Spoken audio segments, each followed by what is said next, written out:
Hi, welcome back to Module 5 of Straight Line Persuasion. This is the inner game of sales, and this is crucially important here because what happens very often is that we tend to focus on our results in the exterior world, in the real world, and we don't focus on what happens up here. And in fact, success starts inside your mind. You have to condition your mind for success, to condition your mind to move through obstacles, through fears, and to focus on where you want to go in life and not what you're afraid of. See, so many people out there, they have a tendency to live in the problem versus in the solution. So what we're doing here in this module is we're giving you some very powerful tactics, some very powerful techniques that will allow you to develop a laser-guided focus on your outcome, on where you want to go. And you're going to learn some words that are very destructive, things like the word should and the word problems that tend to disempower people. And you're going to learn a process called reframing, where you actually can take those words and apply a new meaning to them that propel you to taking action versus keep you in a box and stop you from taking action. I will tell you this, there's a lot of metaphors that I use in this module, and I want you to focus on the metaphors because what they really do is they're going to link up your past experiences in your own life and allow you to really see how, without knowing it, your mind has worked against you and stopped you from being all that you can be, not just in sales and persuasion, but in your relationships, maybe with your children, whatever it might be, socially and especially financially. So again, this module here, it's crucial.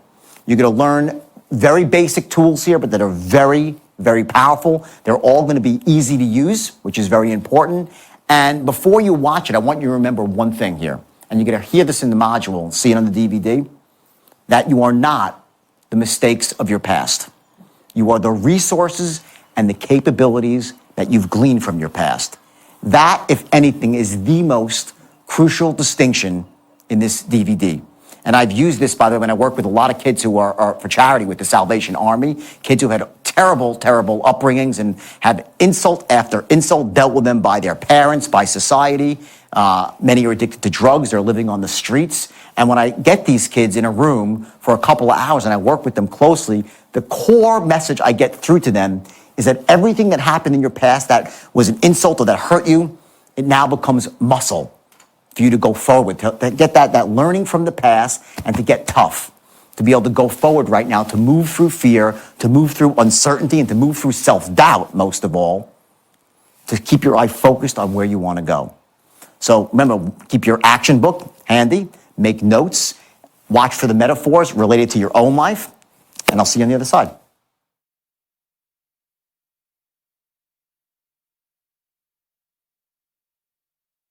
I talked about Bobby Koch, okay? The guy who had an IQ of over Forrest Gump, right? Became a millionaire. He's a fabulous guy.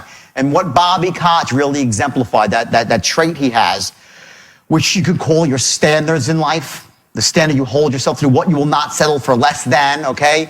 It's based on this, okay? You'd be willing to do what other people are unwilling to do today, to get what you want tomorrow. Most people tell you they want to get successful, they want to make money, they want to get ahead in life, but they're not willing to go the extra yard. I told you a couple of stories before, and there was embedded in there was the secret to success. I said to you that when I was 40 years old and lost my money, I went out and knocked on doors till my knuckles bled. No one else was willing to do that. I'm sure some of you were, but where I was, no one would do it. So I cornered the market in that, and I made a fortune. When I decided I wanted to become a speaker, I holed up in my house, just so you know, and not about this stuff. The straight line is I'm unconsciously competent. I can teach this in my sleep. But I'm talking about other stuff. I do wealth creation on a different level, right? When speaking to entrepreneurs, and I had things I needed to learn and hone my own skills. I worked for months and months and months and months nonstop, reading and reading and reading and writing and writing and writing my own thoughts, develop my own language patterns, because I knew that if I wanted to be really, truly successful at the highest level, I had to be the best, and especially the best I could be. Now I'm bearing the fruits of that. But people say, oh my God, you just started this business. You started to be a public speaker last year and you're on this massive world tour. No, I'm not. I didn't start this business last year. I started when I was 20 years old or 16 years old hustling ices on the beach. Who here's been a hustle since they're a teenager? Raise your hand. I bet you a lot of you are. Exactly. Okay, I know. I was out sharing war stories with my class, and he's telling me stories. He's hustling gold watches, Rolex. He's 16 years old. He's out there in Canal Street. And I get it. I get it. That's why he's successful. That's why you're successful. That's why you're successful. Okay, because you've been doing to do what it takes. Caveat, that's ethical and doesn't harm somebody else. That's productive to humanity. You do whatever it takes to become successful. So I'm going to teach you now. We're going to go into the straight line, okay, the actual mechanics of it and the language patterns, okay? And I want you to understand that for some of you, it's going to take some work because, you have your language skills are a bit lower down on the totem pole right now. You're not natural closers, so some things might take time. But if you want to be successful, and I promise you, so if you're the sort of person that's going to struggle a bit, don't worry. The beauty is in the struggle. The beauty's in the struggle. Once you get there, it's great, you enjoy it, but the beauty's in the struggle. That's the way life is. I told you the first word that's the most destructive in the English word was what? Should, right? Should. What should you? When you shit all over yourself. That's what you do. Okay, it's the procrastinator's favorite. I should have went out. I should have done my taxes. Oh, shit, I got to do my taxes. I should have done this. I should have done that. And they don't do anything. That's should.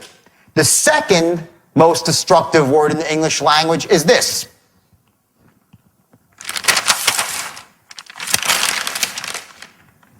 I'll write it up here. See it. Do this in blue now.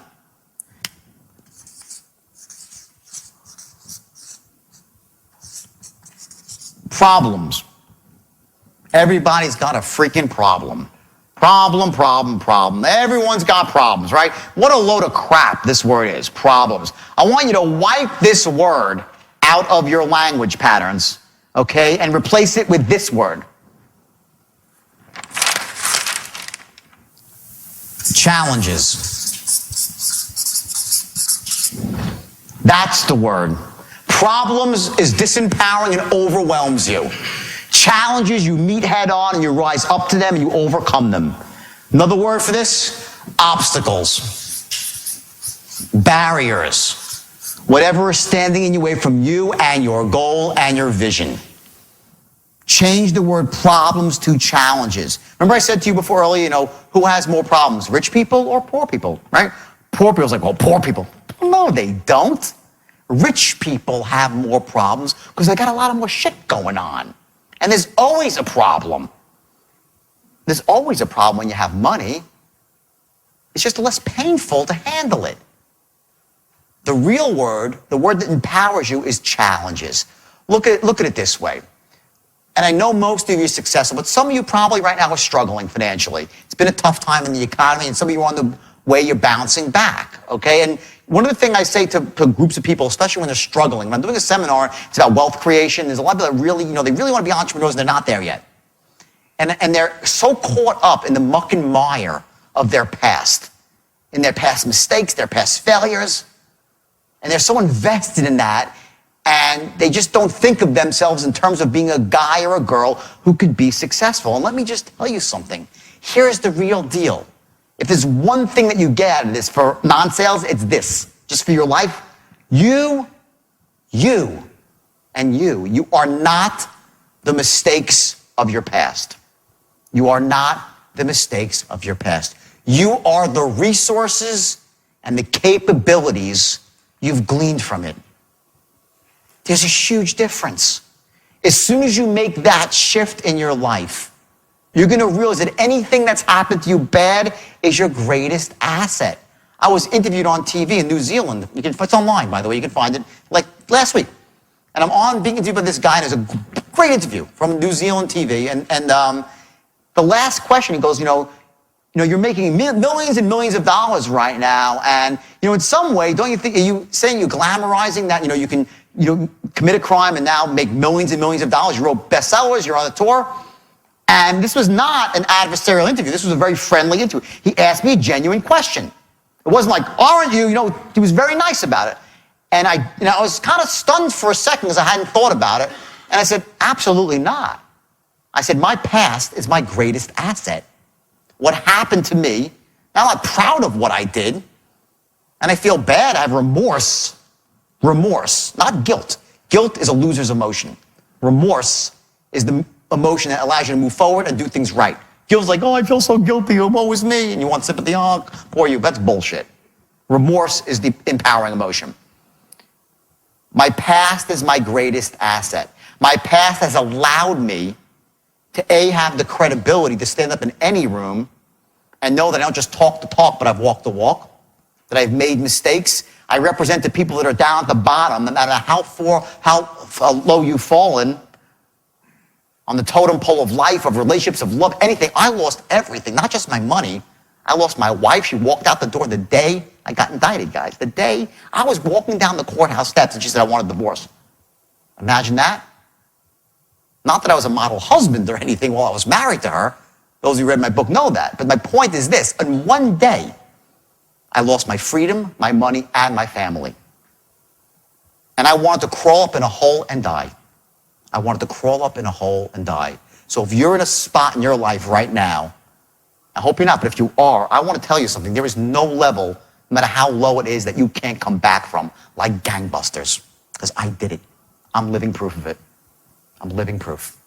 And I came back harder and higher than I ever was at, in a way that empowers other people, it helps people, where I'm now, they called me the guru of anti-greed in the biggest newspaper in Australia. You know how, honestly, you know the first person I showed it to, you know who it was?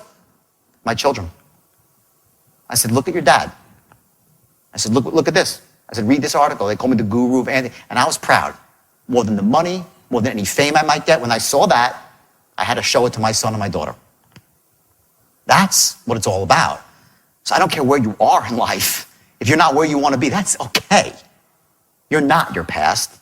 You're the resources and capabilities that you've gleaned from it. Make sense, everybody? Yes or yes? Newton's law, an object in motion tends to stay in motion. What that means is as follows. If you are in a bad spot right now, if you're skidding in a bad direction right now, you're going to keep skidding there. It doesn't stop like that. An object in motion will stay in motion.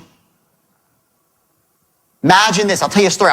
I fly helicopters. I used to fly a lot, helicopters. And when I took my license, to get my license, I had to do something called auto rotations. Anybody here fly helicopters at all? Okay. Auto rotations is when, if the helicopter engine dies, you can land it without an engine by allowing the helicopter to go into a controlled dive. And then at the last second, you pull up on the stick and use the stored energy, and the helicopter flares and you skid to a safe but bumpy landing. That's auto rotation. Okay? So my captain said, he was a wild man, my captain, because he was also the captain of my yacht, which we actually sank because we drove it out into a storm. He says, listen, here's the deal. Okay? Auto rotation is simple. You're going to dive down at a 45-degree angle with no engine, and at 50 feet, you're going to pull back at the stick. But the key is, do not look at the ground. You got to look forward to where you want to go. You look forward with your eyes, with your focus, and your body will take you there. I was like, well, okay, that's great. That's what I teach people in seminars. Like, focus on where you want to go and you'll get there, right? Great. We go up and sure enough, we had to actually turn the engine off. We had to practice this. I was like, what a stupid idea this is. Can't we do it in a simulator? No, you can't do it in a simulator. You got to do it for real. So we go up there, I'm like, no problem, I'm, strong, I'm tough. We go out there, he turns the engine off, we start diving down. At 50 feet, I start pulling back, I'm like, holy shit. And I'm looking at the ground, I can't take my eyes off the ground. And I'm going, he takes my chin, he yanks it up, so I look forward, I pull back on the stick, and I go to a safe but bumpy landing.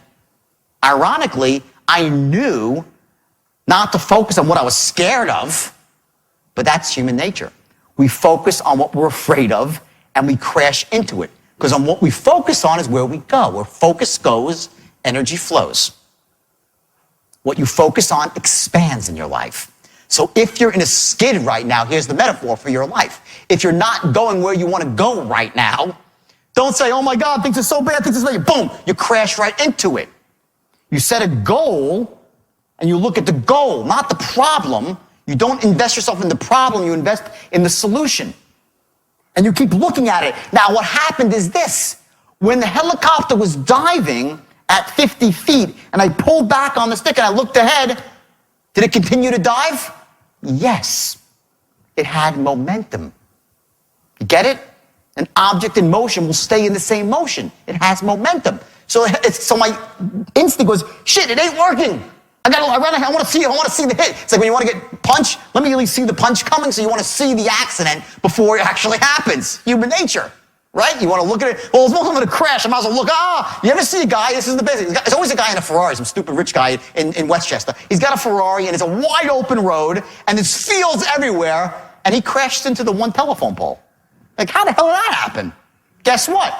Same thing, where focus goes. He's like, oh my God, a telephone pole. He's like, no, right into the telephone pole. What do you think happens when you're focusing on the crap in your life? What you focus on expands. What you focus on, you attract. So let me say this. If you're focusing on all the crap in your life, what do you become? A giant crap magnet. You attract crap to you, and it gets bigger and bigger until you fall in an avalanche of it and get destroyed. So here's the irony. So he tells me this, and I'm like, geez, I knew to look up ahead, but I couldn't do it. I said, well, let's do it again. I had to do it again. We went back up again. We started going around the thing, making a pattern. We get to the bottom. He turns up the engine. We start diving down. I'm feeling good. 50 feet. I'm like, holy shit. Again, I'm still looking down. He pushes my chin up. I pull back on the stick, and sure enough, I go to a safe landing. Why would I still look down knowing that I shouldn't? Because I'm conditioned. We are conditioned to look at our problems and to focus on our problems. And because of that, we become paralyzed with fear, and we crash right into them. Go bankrupt, lose someone we love, get sick, whatever it might be, we get destroyed. Third time up, I had to do it again to get my license, right? He takes me in, pattern, we dive down 50 feet, get to 50 feet. I pull back and I look up. I felt like looking down, but I looked up. Why? Because I conditioned a new pattern. You can break your old patterns. Step one is interrupt them. That's what I'm trying to do right now, is interrupt your pattern. If you're one of these people who focus on crap in your life, I'm interrupting your pattern right now. Step two is condition a new pattern now. To start looking at your solutions, on your goals and on your vision. Doesn't matter where you've been. Imagine if you're on the speedboat and you look behind you at the wake. Ask yourself, does that foamy white thing have anything to do with where I'm going now? Does it? The wake does not drive the boat. Your wake is your past. What drives the boat is you, the captain, and where you're focusing on, right? Your focus, that's where you're going. And the engine, the motor, which is what? That's your actions, okay? The state that you're in, this resourceful state to be taking action and focusing on the good stuff versus the crap. That's called being not a creature of circumstance, but a creator of circumstance. You set a goal, you focus on it, laser guided, like the straight line. When someone walks in the door, if you're a salesperson, on the phone, your focus is on the close. Everything else is all the noise in between. It's life. So you condition a new pattern and you move forward. It's as simple as that. At the heart of it all, and I'm going to move on past this stuff, self-development, at the heart of it all, but I need to give you this stuff too, because it's really important for sales, especially when you're in an up and down business, and one day it's great, next day it's a disaster. And I want to just share some distinctions with you that can help you manage the way you feel as a salesperson, as a human being, moment to moment. Because what a state does, your state, I'm talking about your physiological, emotional state, how you feel now. There are states that lead to wealth and success. I said a couple before about sales: certainty, clarity, conviction, confidence. In your personal life, are those the best states? Maybe not. Maybe it's love, compassion, understanding, empathy. Those are very empowering states. Master the ability to be in those states, and you got something. Conversely, there's disempowering states, which are fear, jealousy, greed. And on the opposite, Ambition would be the empowering state, right? Jealousy, greed, overwhelm, uncertainty. Those states lead you to A, perform at a low level, B, to be in more unresourceful states because they almost snowball on each other. You know when you're on a roll as a salesperson and you're just doing great and you're like, I'm on a roll, right? That's called a resourceful state, yielding a resourceful state, yielding a resourceful state. And when you're feeling like crap as a salesperson and you can't close a door, okay, it's because, damn, I can't close, damn, I can't close, and you walk in. I'll tell you a great story about state management. My first day ever training for sales. I was 21 years old, and it was door-to-door sales for meat and seafood, as I said. My first day on the job, my friend trained me. Lives in Florida, very successful guy, very successful. And he was selling on a pickup truck. You know those guys that go around selling steaks and shrimps and lobsters on boxes, right? And he takes me around his door-to-door cold canvassing, the worst job in the world. I mean, really awful job. Takes me around, and he knocks like 20 doors in the morning. And each door's like, hey, how you doing? My name's Elliot. I deliver filet mignon, trip, blah, blah, blah. All upbeat and positive, you know? And I'm looking at this thing, and everyone's like, no, and then I should know, slamming the door in his face, okay? Somewhere around 12:30, I walk up to the door with Elliot, and he opens the door, and I see his shoulders are getting slightly down and down. He's not negative yet, right? Almost like 12:30, he knocks on the door, and they open the door. He goes like, you wouldn't want any filet mignon, shrimp, and lobster tails, right? I mean, I delivered to some of the other people no one wants today. Do you want any? That's how his rap degenerated. He went in a state of complete and utter uncertainty. You can't close, you can't open, you can't do anything as a salesperson if you're in that state where you don't think they're going to buy. You cannot do anything meaningful in that state.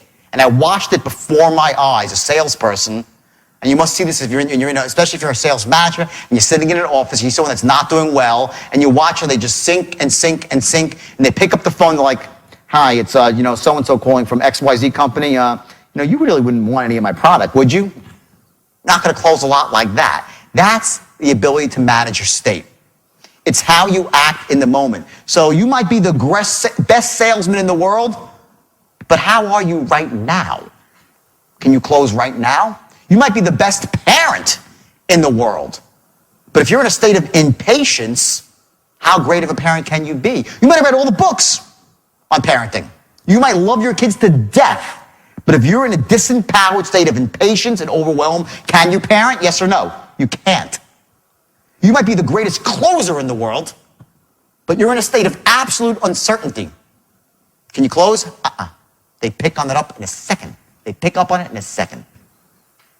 The state you're in the moment, dictates your success or failure. There's one thing in life, a distinction that can really get you ahead. It's the ability to manage your state. Bar none. That's number one. How our brain makes sense of the world, okay? We do three things, okay, in this room right now. You think you're seeing the whole room, but you're not.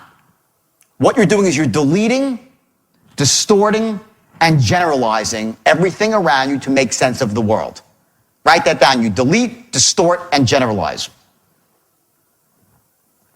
I'm going to give you a very quick exercise here so you can see the power of this. And I want everybody right now to close their eyes. And with your eyes closed, please, everyone close your eyes for this exercise, just for a couple seconds. And I want, with your eyes closed, I want you to, okay, clear it out completely now so you see nothing. Just nothing. Go for blankness right now.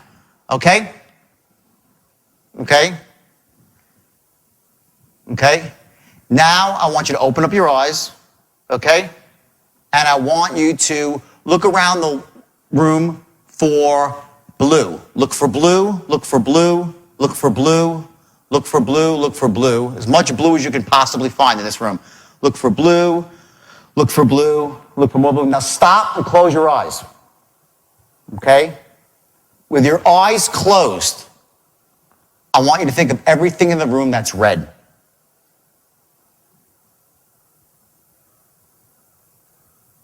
So, yeah, I bet you see a lot more blue right now than red, right?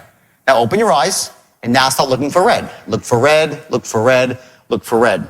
Look for red, look for red, look for more red. Okay, great. You see a lot more red now that you're looking for it. Carpet's red, right? Her shirt is red, right? The exit sign is red. The Coca-Cola, the bottom of the top is red, right? Anyone else see any red? Who sees red? The chair is red, okay? Anything else red? Anyone else see red? Got the carpet, what else? Anything else is red in the room? Keep going. There's got to be more red in this room. Exit sign said the exit sign. Anything else is red? Okay, there we go. Bingo! Okay, he said it. He said the chair is red. Is the chair really red, though? Barely. It's almost pinkish, the chair. But because he's looking for it, you know what happens? You start making shit up to be right. It happens every time. It's really more pink than red. It's not red. It's almost, maybe it's red. It's like, well, why not red? Sure, I'm looking for it. So let me ask you this. What happens when you start looking for problems? You'll start making them up if they ain't even there. That's the power of deletion. Conversely, what happens when you're focusing on your goal and your vision? You start seeing every opportunity that comes your way.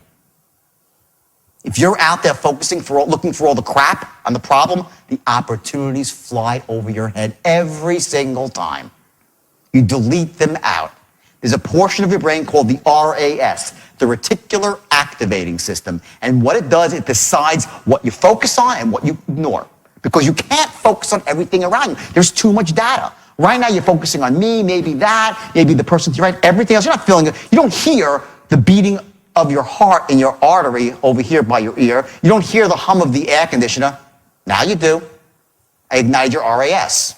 You don't hear that wriggling of his paper, or maybe you did, but if you heard that, you weren't hearing the air conditioner. You can't hear it all. You just can't. Your unconscious mind gets it all. It absorbs it all. Because it's much more powerful than your conscious mind. And you start getting stuff in there. You don't even realize it's there. When you delete out solutions in your life, you're never going to get ahead. That's why setting goals and having vision is so important. So you delete, okay, number one. Second thing, you distort. This is a classic. Distort stuff. I always love when it's men and women fighting with each other. You know, a guy fights with his wife. He calls up his friend. He goes, my wife is the biggest ass in the world. I can't. She always henpecks me. She's always got a problem. She never understands me. Words like always, never, biggest. We distort the truth to make always. Every human being does this. And then what does your friend say? I know exactly what you mean. They're all like that. They're all. And then the woman calls up her friend, my husband is the biggest ass. He doesn't see me. He doesn't understand me. Never sees me, never understands me. And I know no men, they're all like that. We do. Men and women, it's both sexes do that. We distort everything. We make the things that are good really good, and the things that are bad are really, really bad. We delete, we distort, and lastly, we generalize. We look to make patterns. To understand these three things when you're closing, the reason why I'm saying this, you're going to start to learn how to use this to close. Because when you get people seeing things a certain way, you ignite their RAS, they will delete out the problems. Distort to allow themselves to wash in the positive emotions of your product. 3, to generalize, that because you sound good and seem honest and all this stuff, you are. You are. You're not like the rest of them. You generalize. You use these things. It's very powerful tools to motivate yourself and motivate other people to buy. But again, never do this in a way that disempowers somebody else. Don't get them to falsely associate into a good benefit if it's not really there for them. If it is there, you ought to. You really shame on you if you don't allow someone to really feel the benefit of a product. You're not doing your job. Shame on you. Likewise, if they're all focused on the negative, you don't move into the positive, no one can live like that in the negative, right? You do your job, but don't do it in an evil, underhanded way, okay? And that's the ship right there that I should have shown earlier, okay? That represents, okay, with you at the helm controlling your destiny towards your goal, right? If that ship leaves Tampa and sets sail for Spain, and there's a captain at the helm, what percentage of the time will it reach Spain? Like 99.9, right? Almost always, unless something really bad happens. Okay? Now imagine that ship going to Spain without a captain, going randomly. What's the chances of it reaching its goal? Like 0. Won't happen. Okay? I want you to imagine every sail that you make from this point forward has a goal. From the time you start the sail, it has a goal, and the goal is going to be the close, okay? The 3 ways of managing fear. Number 1, pretend it doesn't exist. You ignore it. This is what people who really live life at the lowest level, they're all employees. They never own a business. They don't sell on commission. They never get ahead in life. They're creatures of utter circumstance. They say, I'm not scared of anything. They don't pretend I'm not scared. No, it's not fear that's holding me back from taking action. It's not fear that stops me from being a commission-based salesman. It's not fear that stops me from opening my own business. No, it's my story. And they have a story about why they don't have what they want in life. And that's what holds them back from getting what they want in life. It's your fear. This is what holds you back. Plain and simple. That's strategy 1. They ignore it and they live a completely disempowered existence. This is the next way to manage fear. You act in spite of fear. This is what I did for many, many years. When I first started, and I still struggle with it today, by the way. I bet most of you in this room probably live this way. You're scared to hell, but you still act. You're scared to fail, but you act. You're scared to do something, you act. You're scared to go up to a roller ball, but you do it. When you live this way, you become very wealthy, but very miserable. You become anxious. You feel anxiety. Because what's happening is you're scared to do stuff. You're scared about your outcomes. You live in fear, but you act anyway. You don't let it disempower you, but you let it give you those terrible feelings inside of anxiety. I lived this way for many, many years. When I first met my girlfriend, she's like, I have never met a guy like you. You are just not scared of anything in terms of business and success and finish. You're not scared of anything. You go out and do it. I'm like, whoa. I said, no, I'm really scared. I just don't let it stop me. There's a difference. Of course I'm scared. I just act. That's not the best way to manage fear. The best way to manage fear is this, is to understand it and accept it.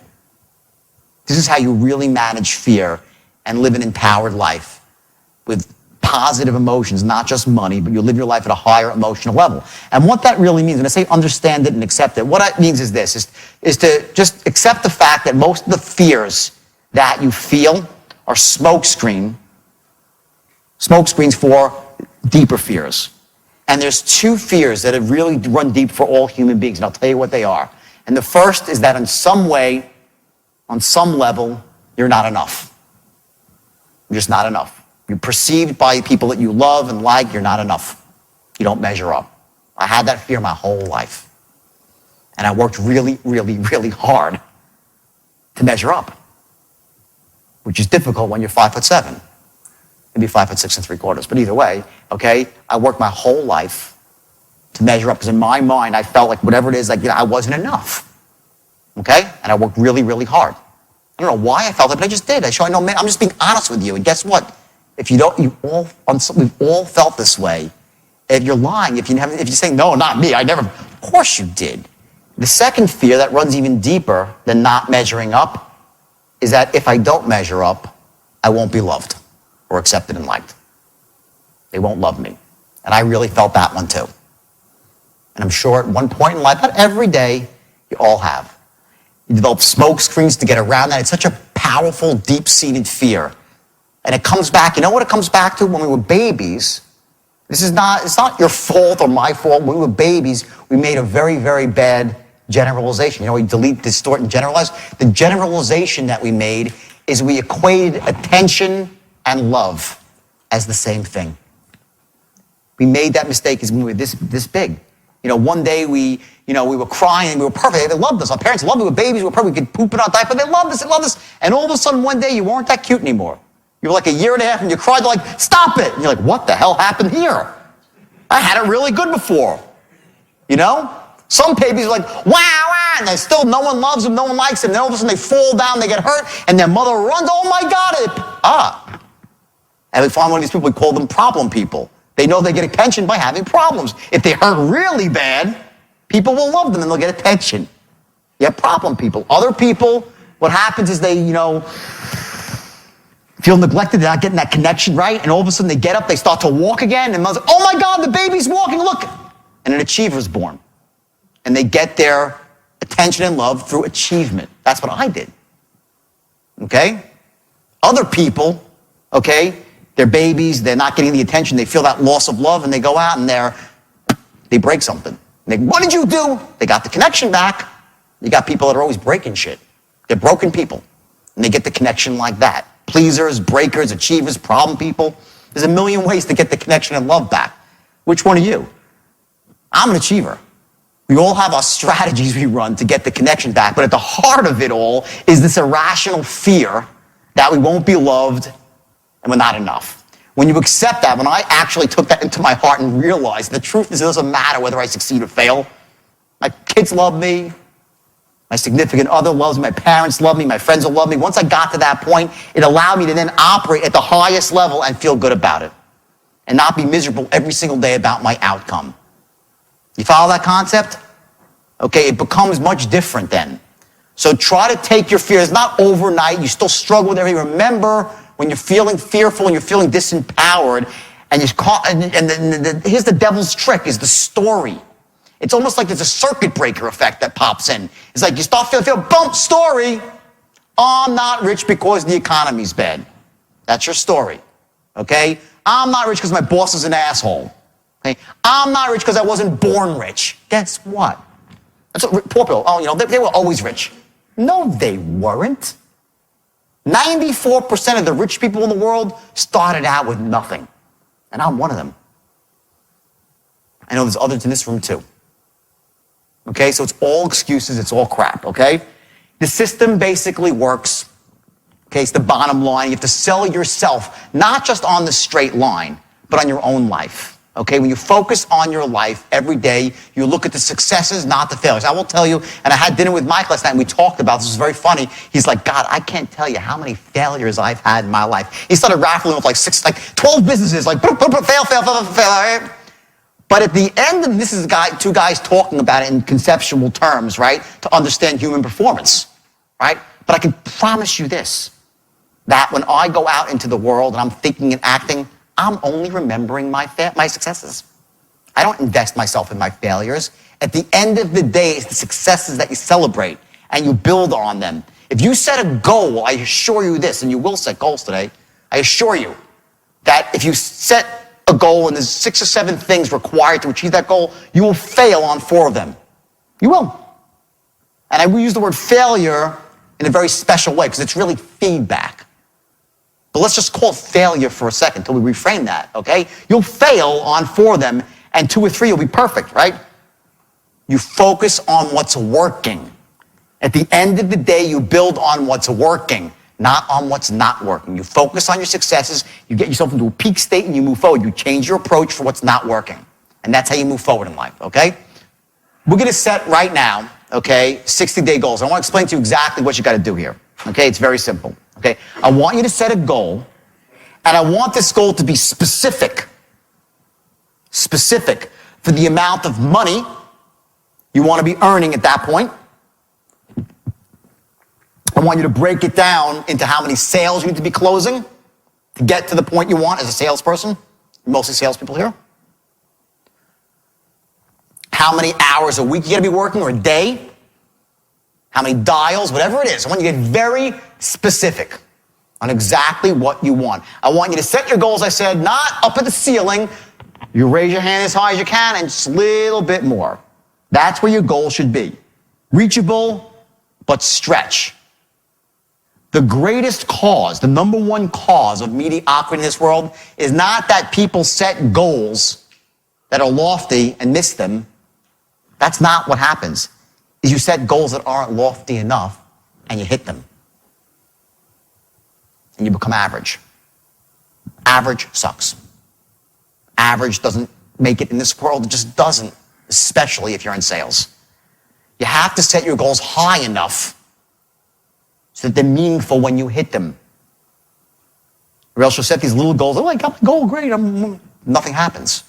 I want you to set goals at that level I spoke about, just above where you're comfortable. And I want you now to take it one step further and take that goal and make it into a vision. I want you to get specific. Write down exactly how you see yourself in 60 days from now, enjoying your newfound prosperity or your increased prosperity. Who will you be talking to? What will you be saying? How do you feel? Did you buy something new? Is there something in your house you wanted to get fixed? Is there a credit card bill that's overdue that you couldn't pay and you paid it? Yahoo, I just paid my bill. I want you to imagine yourself at that moment and allow those feelings to wash over you and write it down. When you write down a goal, here's the system. Number one, you write down a goal. Two, you put a date on it. Your goal has to have a date. Step three, identify the peoples, the groups, and the organizations you need to align yourself with. Step four, you take massive action. Step five, see what's working and what's not and change your approach accordingly. That's it. Set a goal, put a date on it. Identify the peoples, groups, and organizations standing in your way or you need to align yourself with. The obstacles. Take massive action. See what's working, see what's not working, and you change your approach. You set a goal, you got to do 7 things, you accomplish 3, great. Excellent. 4 didn't work, what's not working? Tweak it. You don't do the same thing over and over again. That's the definition of insanity, right? To do the same thing again and again and expect a different result. So I want you to set a goal, and I want you to put a date on it. I want you to get specific how you're going to feel in your personal life, what you can buy, and I want you to, in there, include someone more important to you than yourself. Whether it's your children, your spouse, or your parents, someone more important to you than yourself, and I want you to write something that you could do for them for achieving this goal. It should be no more, this whole thing should be no more than a page. Just 1 page. I want to make it specific with language. Doesn't matter if you're a good writer or a bad writer. Doesn't matter. Just make it specific for language. No one's going to see this goal but you. I'm not going to ask you to read these out loud. They're for you. They're only for you. But what I am going to do is I'm going to ask you to take them and put the bullets on a little card and carry it around with you for the next 60 days. I want you to carry your goals around with you. And on top of your goals is going to be your vision. I'm going to ask you to put your goals and your vision on your screensaver for your telephone. So every time you pick up your iPod or your iPhone or your BlackBerry, whatever it might be, you see your goal. Because what it does is it ignites your RAS. And you start seeing all the red and not the blue. You start seeing all the opportunity and all the positives and not the negatives. And you soar. So what do you think of Module 5? For my money, Module 5 is perhaps the most pivotal module of all because that's the one that really gets into selling yourself, your own mindset, getting yourself prepared to accept the rest of the information here and to act on it and to feel good about it, to not go through life in that, disempowered creature of circumstance state where you really think the world happens to you, and to live as a creator of circumstance, to know that the actions that you take on a consistent basis will ultimately yield that result, that laser-guided focus. Remember we spoke about Newton's law that an object in motion tends to stay in motion? Well, we know that's true. You heard it on the DVD, and when you've related, hopefully, that metaphor to your own life, you've seen times that you were heading down the wrong path, yet through simple inertia, you just kept walking down that same path. So the idea now is to remember that the most powerful way to break that negative momentum is through massive directed action. So the goal here and the action steps here, there's 2 of them, are going to be number 1, to take one definite, precise action tomorrow. Or if it's still early in the day, then you can take it today. And also make sure that that action impacts you in persuasion. Don't make it some random action. I want it to be about what you're learning.